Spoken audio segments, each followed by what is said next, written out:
Steph, Davide Chinellato, Gazzetta Italy. This is your first ever triple-double in the playoffs, and you play a great game. Do you see anything you didn't like about your game?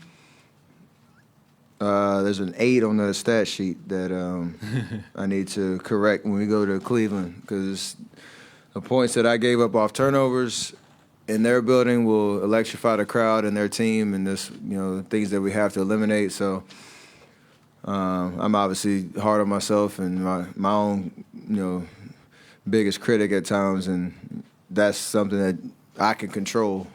Just being smarter with the ball. Obviously did a lot of other great things and tried to impact the game across the board. Other than just scoring and total team effort tonight with how we played and withstood their first punch coming out of the first quarter. So a lot of positives. That's one thing I need to correct going into Game 3. Give ourselves more possessions and good things will happen.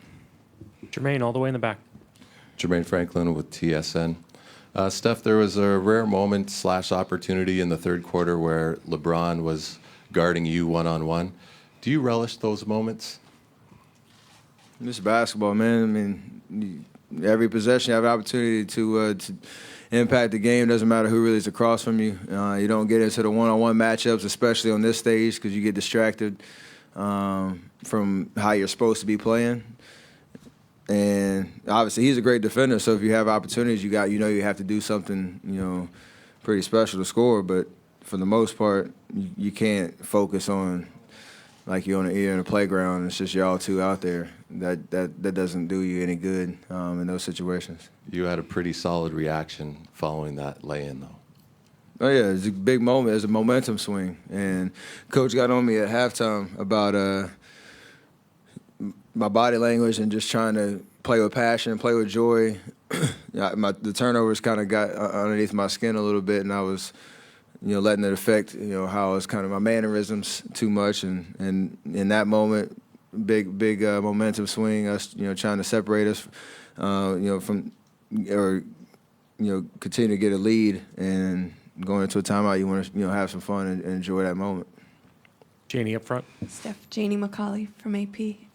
Along those lines of that sequence, what did you see? I mean, you dribbled down, you came back up, you dribbled, kind of circles around him and then went left to score that. I mean, how do you decide on a sequence like that?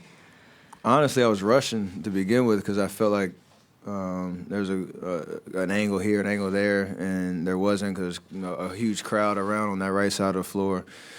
And then I was able to kind of reset back behind the three-point line.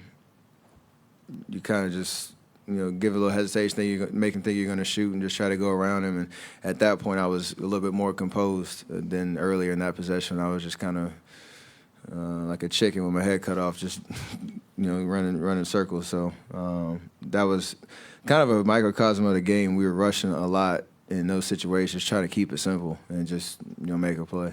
And how much how much fun was it to see what Clay was able to do tonight to kind of get back on a roll offensively? It's always great to see. We're never worried about him and his shooting or anything in the spotlight that's on that.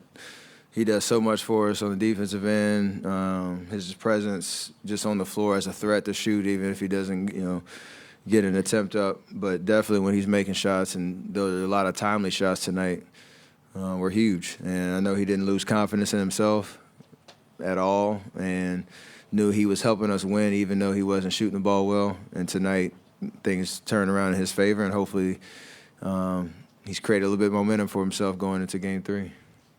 Jay on the left. Jay Adonde, ESPN.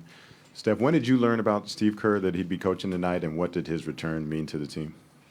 I found out when y'all found out. I think I just got into the arena and kind of heard he was doing his press conference and giving the update. So the interesting thing is he's been around a good amount the last 2 weeks, even the last 3 or 4 games, even in the San Antonio series. He was a part of the pregame routine and video prep and just, giving us some pointers here and there. And then obviously at halftime, showing his face and giving us what he has. So the whole pregame process was all the same tonight. It was just a matter of him showing up on the bench and giving us, that energy. And it's always great to see. It was a great moment for him and for the crowd and everybody, showing their appreciation for all he's been through, and to see him back on the bench was huge.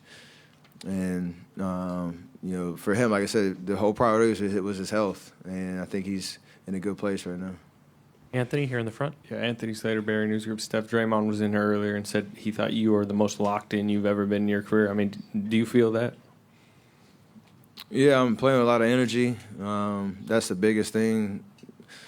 Trying to be aggressive every opportunity I have.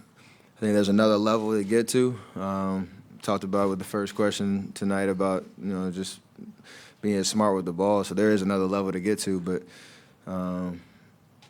just trying to be aggressive and enjoy this moment, man. There's playing in the finals, and